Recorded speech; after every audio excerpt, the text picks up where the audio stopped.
Okay. So, Mark, what is the Enneagram? Yeah, good question there, Neil. So the Enneagram, it's commonly known as a personality model, but really in its origin and its beginnings, it was about understanding the human ego and our development and growth as human beings. And I suppose you'd say, who are we really? But it's not one of these superficial personality models that you often see around these days. There's a lot of things out there, like, we also teach things like the Myers-Briggs model, for example, or the DISC model, or, some other things. And there's a lot of things in the corporate arena, which they call, personality assessment models. It's very different to a skills assessment model, like what are you capable of? What have you got in leadership skills or communication skills, or, whatever you might need in a business role. This is about the essence of who you are, really, to understand yourself, to really understand the other people in your life as well, their types, and how your type and their type have strengths and weaknesses together, or how they relate with one another, or sometimes clash with one another. Um, and, what can you do about that? And I guess the other essence of the Enneagram model is it provides a really good path for, once I know myself a bit better and I know some of the others in my life a bit better, how can I grow with that in a specific way that's about me, and where do I go from here, sort of thing? How do I know where I'm at in my own growth? So all of these types of things are provided in the Enneagram. Cool. Well, how did you begin your journey with the Enneagram? That sort of started with me. Our NLP trainer at the time used to come and stay with us. We did 4-day modules each month, and he would stay in our home with us. And we were only together about 18 months, perhaps, as a couple living together. And we had our certain I guess we could say frictions, as you do when you get together and we're both already adults in our 40s. Doesn't happen with couples, does it? It does. And he would sort of like notice that. Anyway, a couple of months in to his visits, he said to me, I think it would be useful for you to read the Enneagram. And I said, oh, what's that? He explained it to me briefly, and I got the book. And I read the book through. And when he came back the next month, I said, oh, I've typed myself. And he goes, so, yeah, what? And I told him, and he said, I think you better read the book again. And I went, oh, okay. So during the next month, I read the book again, and that happened 3 times because I typed myself reasonably well on a lot of my personality traits. However, and remember, there was no test to do back then. There was just the book by Helen Palmer. And I didn't want to see the real core of myself, so I avoided that. And looking through, I saw one of the types that was like, oh, that's a nice type. There was a part of it I didn't think related to me, but I dismissed that. But anyway, after the 3rd read, it really hit me and impacted me deeply. And I went into a bit of a very low space for 3 or 4 days. I felt quite impacted because I didn't like what I'd read about the real core of me, how I had behaved in the past with some people, how I had approached my life, and based on my childhood, obviously, that's where we all sort of get our beginnings from, our thoughts and our behaviours and our way of dealing with things, our stress points. However, that's when my journey really began. And I had read out parts of what I sort of felt was Mark's type pretty early on, and he did type himself pretty straight up. But that's how we got started. I delved into the book really deeply. Helen Palmer's book was quite eye-opening. And of course, I did want to know all the types because we do all have a little aspect of every type in us. So yeah, that's sort of how I got started. And that was 1998. Wow. Yeah. I think a big part of our learning was after Eileen had read the book. I, of course, needed to look into it as well and find out a bit about myself, because if anybody knows Eileen and I well, I mean, we are very different personalities, and even within the Enneagram, we're 2 of those who are more likely to, have a bit of clash and friction and all that sort of thing. Friction. It's not like we didn't know that. We had plenty of experience of that. And it was a question of, okay, if we agree we're on this journey of growth, not only as individuals but also together, it's like, well, what are we going to do with that? You know, we have this information, and not only ourselves, but probably a lot of our closest friends at the time would say it's what enabled us to stay together. I mean, we've been together, what, 27 years or something like that. There are many times when we could have gone, I'm out of here, sort of thing. Absolutely. You know, that's enough, you know. There were so many clash areas. And I think one of the richest things about the Enneagram is what it does for your relationships. You know, it's like when you understand yourself as one thing, to understand the others around you better, a big point that you can get to more than you ever did in your life before, and it was certainly the case for me, and I think for Eileen too, is accepting the differences instead of going, they should be like me and do the world my way. To understand another person and accept those differences and work with those differences. I mean, that's an ongoing journey. It's never solved. Yeah. But when you get to understand, okay, that's why they do what they do, and that's not a wrong thing. That's just a thing. It's just another aspect of a human being. It stops it being a competition or a fight or that sort of thing, and you can really appreciate, value, and acknowledge those things and work with instead of against. Yeah, that's a biggie. It's sort of around respecting difference as well. You fall in love with somebody and that's one thing, and in the beginning it's perhaps you're falling in lust with the person, and then you find a deeper level of lust turns into love for the person. And pretty much you know, we all know there's a honeymoon stage of 3-4 months, and then if you're living together, then the real things start to show up. When you're much younger, when you're in your teens, late teens, early 20s, you tend to you're so busy and you're so active and you're so vibrant in that youthful space of hormones and everything. But when you're in your 40s and you're coming together with someone, you're already pretty set in your ways. You've already got the world working for you in a specific way, and that's worked for you up until that point. You're alive, you're functioning, you're working, you're earning income. And to have someone else come in and go, well, no, that's not how I do it, but you still love that person.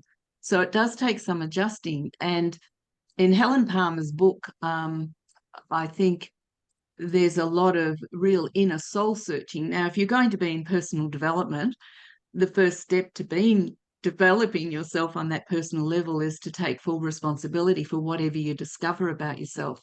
If you don't like it, then it's also your responsibility to find a way to work with that, to change that, to find a methodology that will work for you. NLP did that for us. It was a methodology that helped us shift and change the things we discovered about ourselves that weren't great.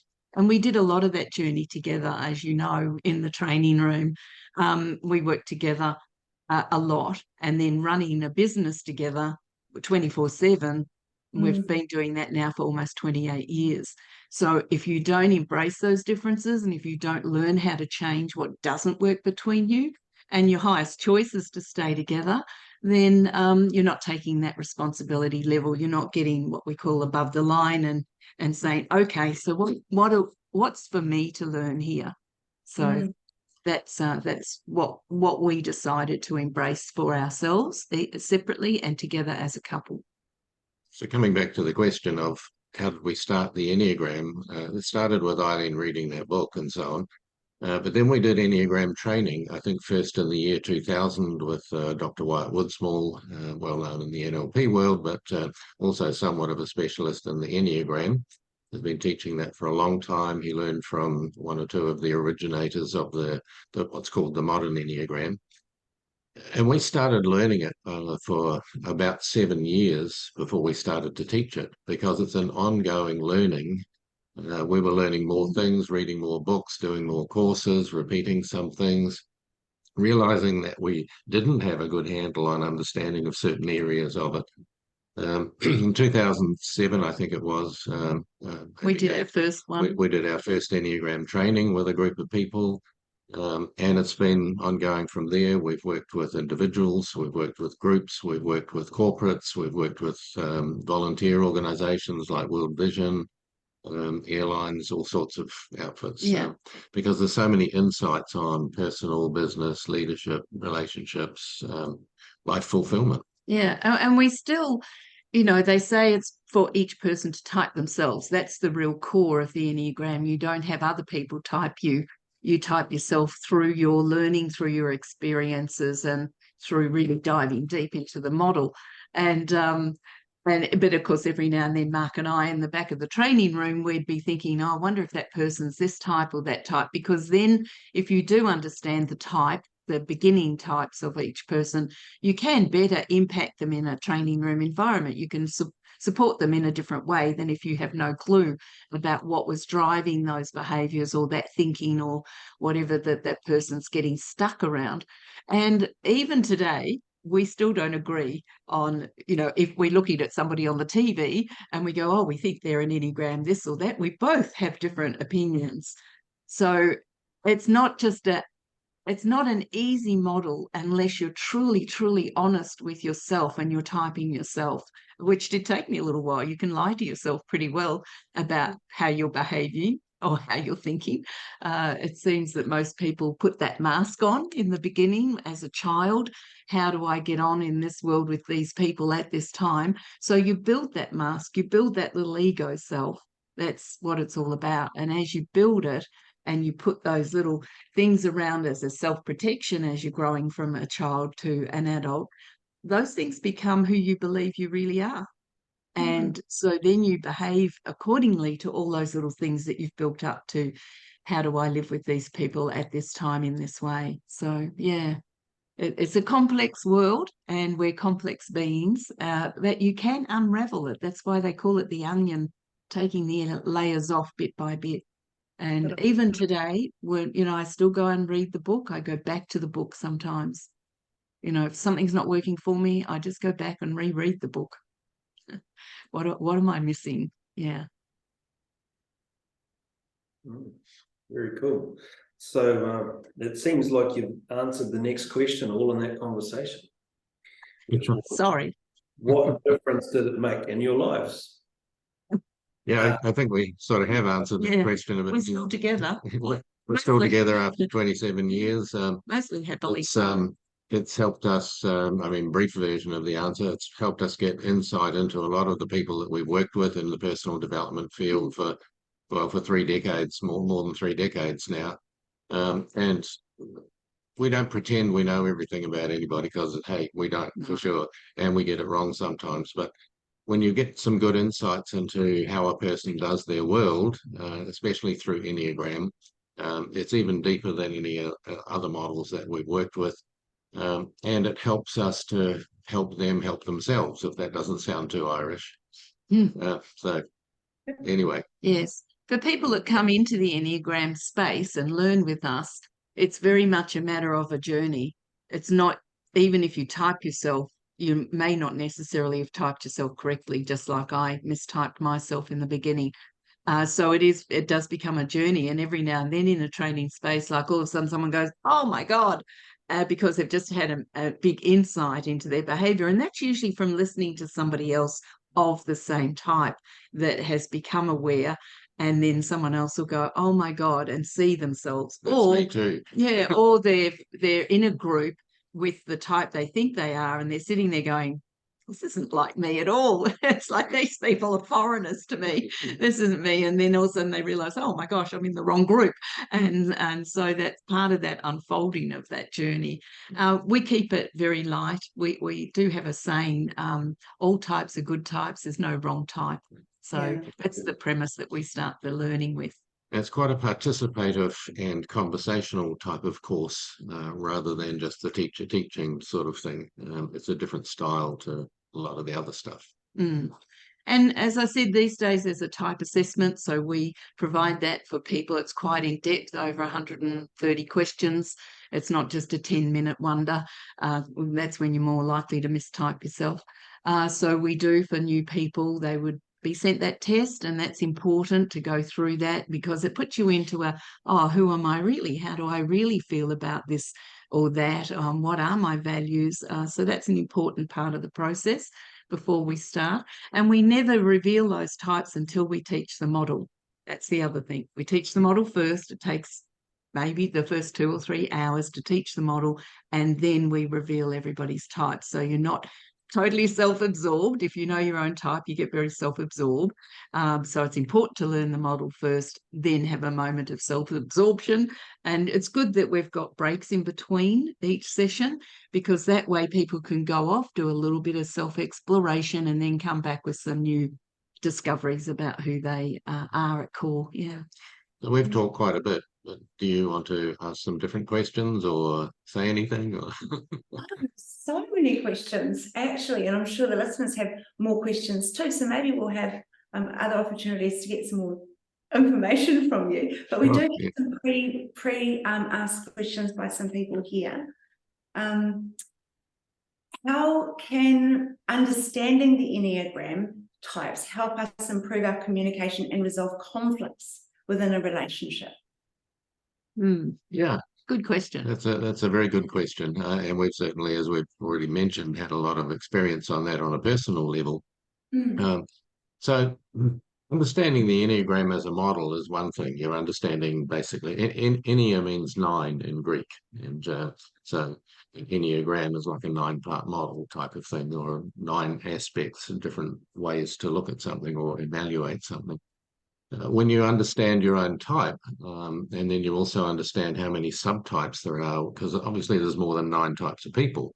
So each of the main 9 types has a lot of subtypes. As you learn about that during the training course, you get insights and become aware of you and aware of the others. And communication is always best when you're listening to somebody else. You know, when you can appreciate them for who they are, when you can see who they are and where they're really coming from, instead of just thinking about the next thing I'm going to say, sort of thing, but actually get, okay, I'm seeing more and understanding more about where this person's coming from. That insight enables you to communicate better with them in their model of the world, in the way they are, the way they like to do things, the way they feel, the way they think, the way they like to do relating, the way they like to do their work. When you get these insights, and even those initial insights you get from the learning, they're a baseline, they're a foundation, they're not the whole thing. As you read more, do more aspects of the courses, you learn and grow more. You get more insight into yourself and what you commonly do, what parts of that works for the other person or doesn't, you know. If you're a leader in an organization, understanding your own Enneatype and also that of your key team members, your key reports or something like that, is hugely impactful. We've done this with people in some organizations, and it's just transformed the way their team works, for example. So there's business sides to this, and there's also, personal sides. And from what I'm just listening there, it kind of doesn't matter levels of self-awareness when someone comes into this. There's multiple, like Eileen has already said, layers to self-awareness on a good day. Yeah, for sure. I mean, self-awareness is key. When without self-insight, I'll come from a different point of view. The Enneagram was one of the very first models of self-learning to talk about the observer. Now, the observer of self they're talking about. It's like, okay, I'm here, but then there's a part of me, call it a spiritual part, call it another part of your mind, however you want to label it. The observer of a self is the key to self-awareness, because it's that part of you that notices yourself and how you're being. And it might be, in some ways, internal voice that says, "Oh, Mark, that wasn't a great thing to do," or "Mark, you really nailed it." There's that commentary, but it's more than that. It's an awareness of noticing yourself in yourself, noticing yourself in relation to others. And the Enneagram talks about how that works and how you can grow that awareness more. So Helen Palmer calls it the inner observer, which sort of makes it sound like there's something that comes from inside of you that's observing you, whereas in NLP we call it a meta observer. Someone's out here, you know, like a little birdie on your shoulder that's watching your behavior, and you can tap into that and see yourself behaving in particular ways. So the inner observer is, if you're going to go into your core to find out who you really are in there, that does take a self-awareness, which is observing inside and outside. So I think both models can be embraced in that level.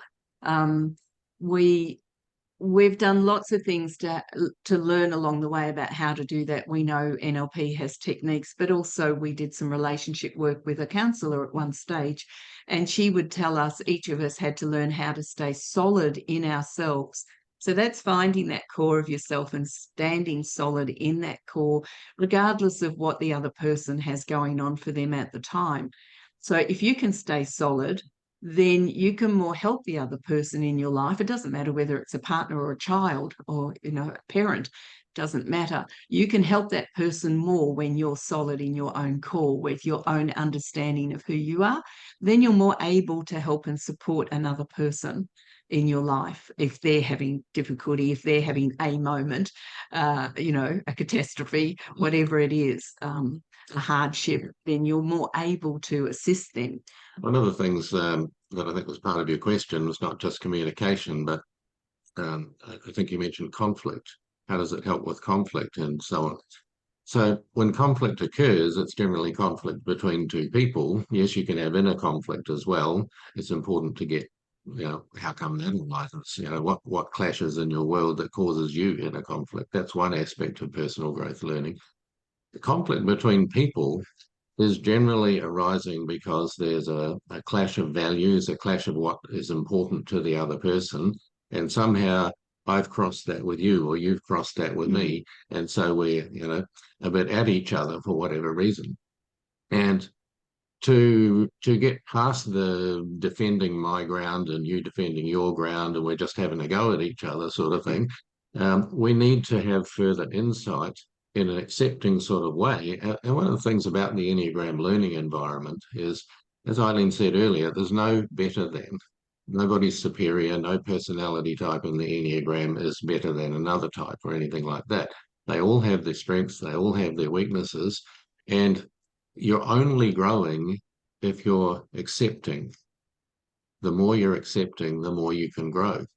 And one of the unique things about the Enneagram type and how it teaches this is we all have some aspect of all the types, even though we major in one type, that is our core. And part of how you grow is by understanding, accepting, and including healthy aspects of other types into your being.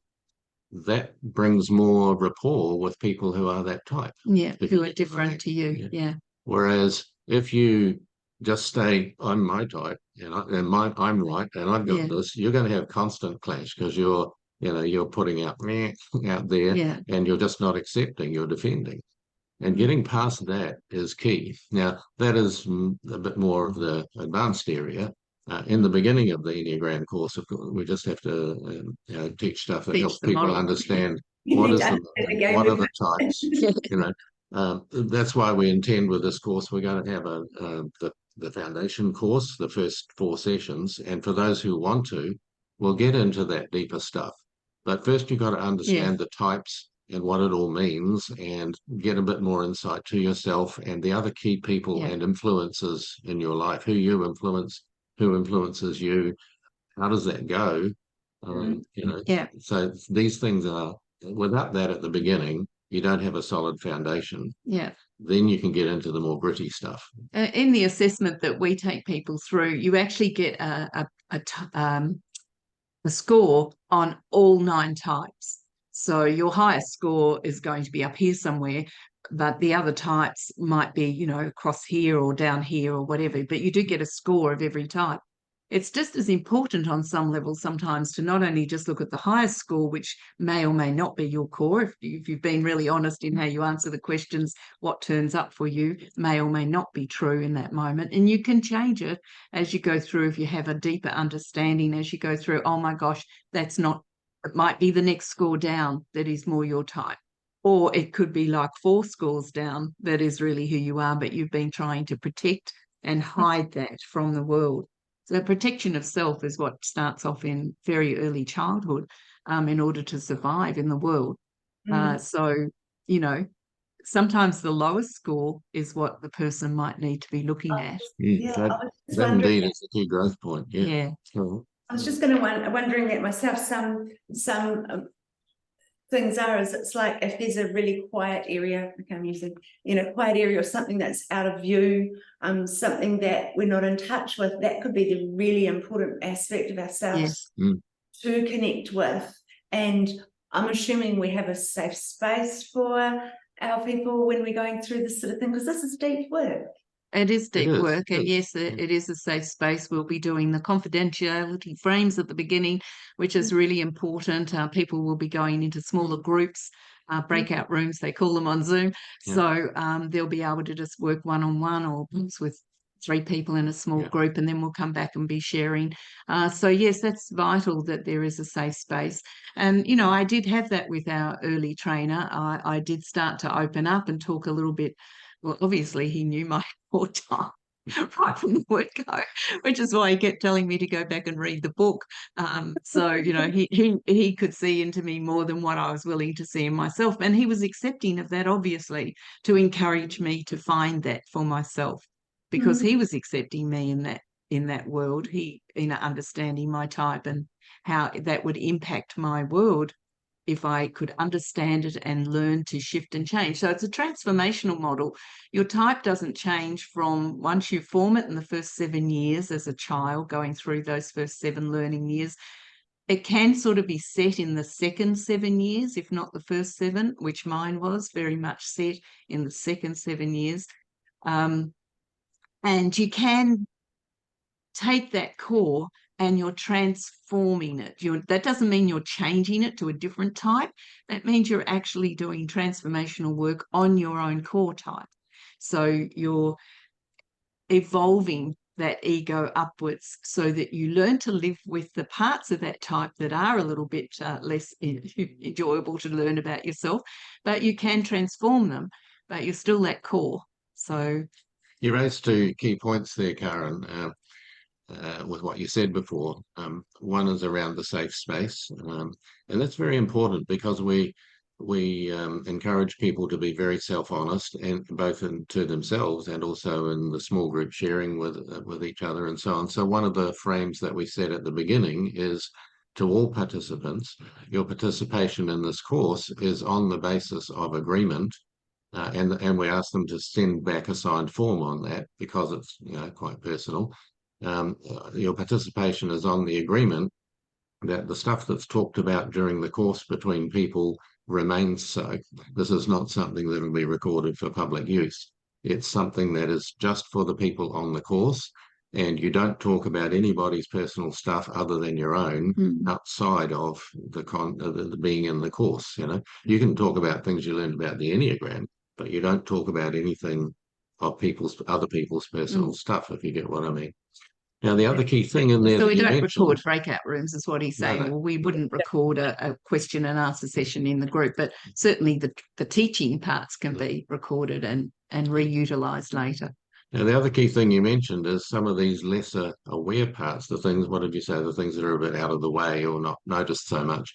When Eileen talked about your Enneagram score, and the high things are generally what you are and the lower things not so much, those are often your growth areas, and those are often, I'd put it this way, aspects of people who are that Enneagram type and you're not so much are typically the ones you might trip up on.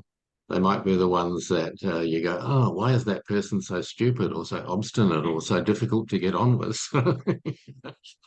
I know you never have those sort of people in your life, but occasionally. Why are they so scattered, Why are they flitting about all over the place with no sort of set pathway, for themselves? Or why are they always in their head so much? Or why are they always in their feelings so much? It's like, there's no right and wrong.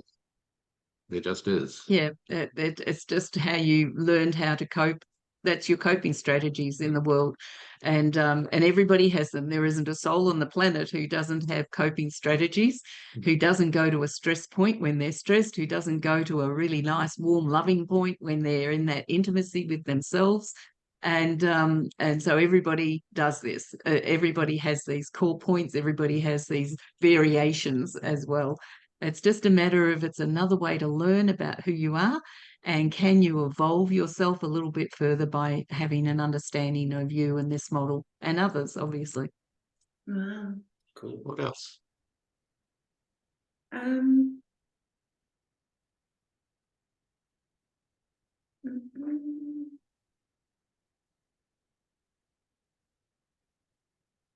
Anything off the page?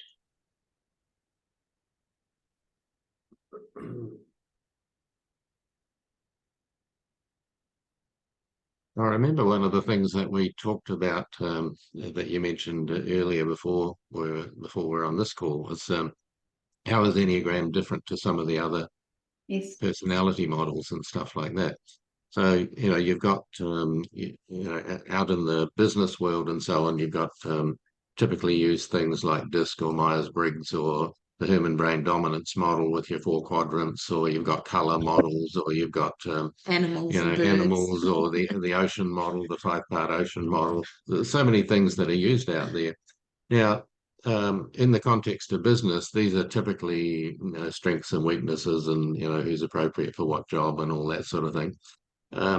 In the Enneagram, yes, we can have those sort of applications, and we can draw that out. But what we do in this course is more about the essence of you. It's really about who you are, who I am. How can we have more insight into that? How can we relate better? How can we take on a growth path that might allow us to find more personal fulfillment instead of repeating some of the same patterns that we do? What are some of the things that would allow us to let go of some of our rubbish, if you like, when we become aware of, okay, within my personality type, if I'm that type, typically I'm on the ball on that and maybe dropping the ball on that. With awareness, we can change.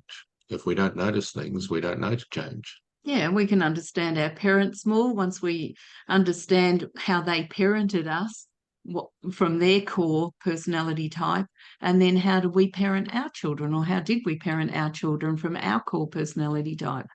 I know I relate to my grandchildren very differently to my children. It's just got some change happens when you become a grandparent, and you really don't need to have that same "you'll do as I say" and you do as you're told type of behavior. You just get you as naughty as you possibly can be with a grandchild, so everything changes. And then give them back to the parents. And then give them back to the parents. But you do parent your children pretty much based a lot of the time on how you were parented. And sure, you may have grown a little bit, done some self-awareness work along the way, but those core Enneagram types sort of do hang in there for a long, long time. And, I saw my parents still doing the same things to me, even, in my 40s and 50s that I had grown up with in my teens. And so you can shift some of that. You don't have to react to those little triggers in the same way. You can stop being triggered by the way your parents are talking to you or referring to you, when all the family gets together and they bring up that story from the past and that triggers you. So you can sort of get insights into that. Wow, well, my parents were raised that way, and that's their Enneagram type. No wonder they come from that space at a family gathering, because they're just trying to survive. So there's a lot of aspects once you learn your core, and then you start exploring your family's types. You can let go of a lot of that triggering and a lot of the things that are upsetting, especially at family gatherings. So we've been sitting here listening, and it's quite wonderful. We've talked about many different things. So an application, there's business application, personal application. This program that's about to run is for anybody. Like this is for anybody. Anyone over 18, we say, Neil, like we want adult level thinking. We don't want children in the room because they haven't really experienced their personality to that level of self-awareness. So we say over 18. You don't have to have prior knowledge of any other model. No, you're a human being. You've got your personality, and if you're willing to learn and discover, and sure, you're welcome. That's awesome. Mm. You know, because there's a lot of people out there maybe just starting their, I guess, their personal journey, and they might. Yes. For sure. Yeah. Yeah. And it is going to be focused on personal. We wouldn't be getting into relationship work at that level in the first course. We wouldn't be going into business applications, like there's all sorts of applications in business, like salespeople. It'll be a very personal first 4 sessions, looking at the self, understanding the self, working with. I've got something to work with once I finish this 4 sessions. I've got something to have ongoing for myself, and then next year we might come back and do another 4 sessions, a little bit more advanced, and then maybe after that, towards the second half of the year, if we're still all in good relationship and rapport with each other and still understanding each other, you know, we can go on and do other work. Yeah. The essence of this first course, these first 4 sessions that we're doing, is around within the Enneagram model, knowing yourself and having a better relationship with yourself, and knowing some of the key others in your life, recognizing who they perhaps are. I say perhaps because really people are best for typing themselves. And then with those insights, taking ownership of what can I do to improve the quality of all that goes on in our relating, as well as my own, moving my own life forward. Yeah. Yeah. You can tell we love the model. I can tell, and there's so much rich knowledge. It's almost like if we just sort of give you a little bit of a squeeze, all of this knowledge comes out. It's kind of exciting. Yeah, and we have these prefaces beforehand. Now, let's not get too deep. Let's not give too much info all at once. But when you're really passionate about a model, it's hard to contain and keep it in. It's a bit like the chocolate pudding I saw the other day. You know what a chocolate fondant is like? It looks fine on the outside, like just a unit, and then you go put the spoon in it, and it's chocolate sauce. Oh, the sauce comes out. Well, that's sort of what the Enneagram. It's a nice tasty morsel of what the Enneagram is like. You know, all that yummy stuff comes out of the out of each person, and we see some beautiful growth of people during the Enneagram, And sometimes challenging stuff as well. You know, if you've really typed yourself, this is another thing, if you really typed yourself accurately, Eileen alluded to this earlier, you will find some parts of your personality, as it's described in the Enneagram, as, oops, I don't know if I want to be that, or I don't want people to know that I don't want people to know that. because, you know, we've all got our growth points and we've all got our strengths and weaknesses and so on. And if we're going to really make good use of the model, it's about recognizing and owning, and not just going, oh, I'll cherry pick that bit and I'll cherry pick that bit. I think that'd be nice. I'd like to be that, and I'll dress myself up in a bow. Yeah, well, it's not that. That's not personal growth. Yeah, That's fluff. Enneagram. I'm excited about that. Yeah, it is. It's a great model to learn. Well, I call it to embrace. I think it's embracing that part of yourself. It's another way of learning how to accept the really great, absolutely fabulous parts of you, and also those parts that other people find difficult, or you even find difficult of yourself. So there's a journey. There are strategies. There's ways, suggestions, recommendations of what do I do to shift that part of me. So that's all part of the model as well. Thank you, Eileen. I believe that was the unasked question. Yes. Of probably anyone who's been listening or is going to listen to this is there a strategy around this? Is there absolutely. a path we can follow? Yeah. Each type has their own coping mechanisms, and in the Enneagram that's been developed, of course, in the last 20 years especially. And there are more developers than just Helen Palmer, who I read first, and she was like taught from the origins, like Wyatt in those real early days. Wyatt Woodsmall learned off the guys that really took it from the east to the west as they learned that core information. And since then, other people have worked on and done some brilliant work, I have to say, some of the teachers out there now.